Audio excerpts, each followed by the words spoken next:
बेरहमी क्या होती है, अगर आपने कभी देखी ना हो तो इस सीसीटीवी फुटेज को देखिए कि कैसे रात के अंधेरे में पेट्रोल पंप के कर्मचारियों को सोते समय मौत की नींद सुलाने के लिए एक साइको किलर निर्दयी बन जाता है। वीडियो हिसार का है, जहां लूट के इरादे से इस हत्यारे ने सोते हुए पेट्रोल पंप के मैनेजर और 2 सेल्समैन पर हथौड़े से जानलेवा वार किए। जिंदा बचने की कोई गुंजाइश न रहे, इसके लिए हमला भी तीनों के सिर पर किया गया। तीनों पर हमले करने के बाद आरोपी ने उनकी जेब तलाश की और जो भी मिला लेकर फरार हो गया। सुबह पंप पर चाय देने आए शख्स ने पेट्रोल पंप के मालिक को इस घटना की जानकारी दी, जिसके बाद मालिक संजय गोयल ने तीनों को अस्पताल में भर्ती कराया, जहां एक को मृत घोषित कर दिया। बाकी के दोनों कर्मचारियों की हालत गंभीर बनी हुई है। सुबह 6:30-7 बजे हमारे पास चाय वाले की या और किसी ग्राहक की सूचना गई कि आपके वर्कर बेहोश पड़े हैं, उनको मदद की जरूरत है, क्योंकि इनको बहुत एकदम सुस्तों पे हमला कर दिया था। ये मदद भी नहीं मांग पाए मेरे कारिंदे। तो फिर मैं सुबह एम्बुलेंस को लेके और मैं इनको हॉस्पिटल लेके गया। हनुमान को तो डॉक्टर साहब ने मृत घोषित कर दिया। फिर 2 जो मेरे कारिंदे थे उनको रेफर कर दिया, उनको मैंने चूड़ामणि ICU में भर्ती करवाया है। अभी क्रिटिकल हैं, डॉक्टर कह रहे हैं, उम्मीद है कि भाई कंट्रोल में हो जाएगा सारा। देखो, ये जो मृतक हनुमान है वो तो मैनेजर था और बाकी 2 ये सेलमैन थे। एक प्रॉपर सेलमैन था और एक प्रदूषण ऑपरेटर का भी साथ में। उसने जो हमला किया है उसके अच्छे से समझ नहीं आ रहा क्या हथियार ये रखा है। उसने है तेजदार, उसने जेब का भी कैश निकाला है, गले का भी कैश निकाला है और हनुमान जिस कमरे में सोया हुआ था मैनेजर, उसकी अलमारी तोड़ के वहां से भी उसने कुछ रिकवर किया। उसका भी कोई अंदाजा नहीं है। अभी तो हम अपना सारा सिस्टम देखेंगे कुछ, क्योंकि उधार जो जाती है उसकी पेमेंट भी आती रहती है। अभी क्योंकि सुबह उठ के हनुमान हमें सारा हिसाब देने वाला था, अब वो देने के स्थिति में नहीं है, वो मृत हो गया।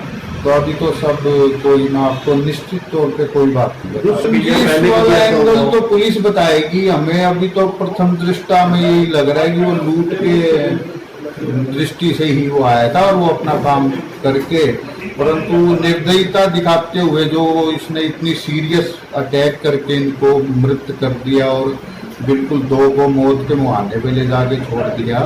भाई लूटपाट तो संसार में होती आई है और होती रहेगी।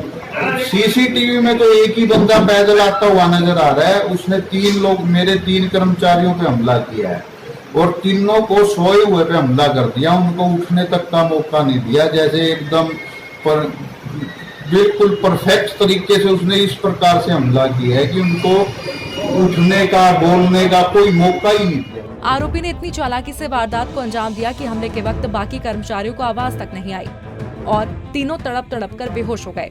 गनीमत ये रही कि सुबह मालिक ने समय रहते तीनों को अस्पताल में भर्ती करा दिया, वरना बाकी दोनों कर्मचारियों की भी मौत हो सकती थी।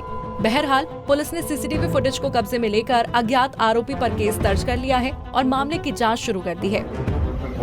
पे अपने वर्कर, जो पंप पे वर्कर हैं, सेल्समैन, उनके साथ किसी ने रात को तेजदार हथियार से उनके चोटें मारी, तो ऑन स्पॉट आई। हम यहाँ पे 3 वर्कर इनके सोए हुए थे, तो एक आदमी आता हुआ दिखाई देता है CCTV फुटेज वगैरह के अंदर, तो इनको अपने किसी तेजदार हथियार से इन पे अटैक करता है। इसने अपने सेल्समैन 3 थे, इनके तीनों पे हमला किया। एक इसमें डेड हो गया, 2 काफ़ी सीरियस हैं, जिसपे हमने FIR लॉन्च कर ली है। तो आगे इन्वेस्टिगेशन हम कर रहे हैं। ये अभी हम इन्वेस्टिगेशन कर रहे हैं।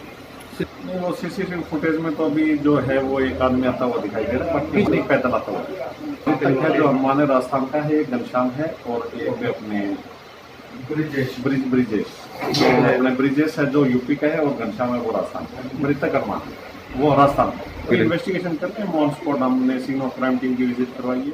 आरोपी ने मुंह पर कपड़ा बांधा हुआ था, जिससे उसकी पहचान कर पाना आसान नहीं है। जो कर्मचारी घायल है उन्हें अभी तक होश नहीं आया है, ताकि उनकी मदद लेकर आरोपी के बारे में कोई जानकारी मिल सके। मृतक की जेब से पैसे गायब हैं, गला भी खाली पड़ा है, जिससे ये तो जाहिर है कि ये कोई रंजिश का मामला नहीं है, बल्कि आरोपी ने लूट के इरादे से हत्या की है। बहरहाल अब देखना होगा कि पुलिस इस हमलावर को पकड़ पाती है या नहीं। हिसार से विनोद सैनी, पंजाब केसरी TV।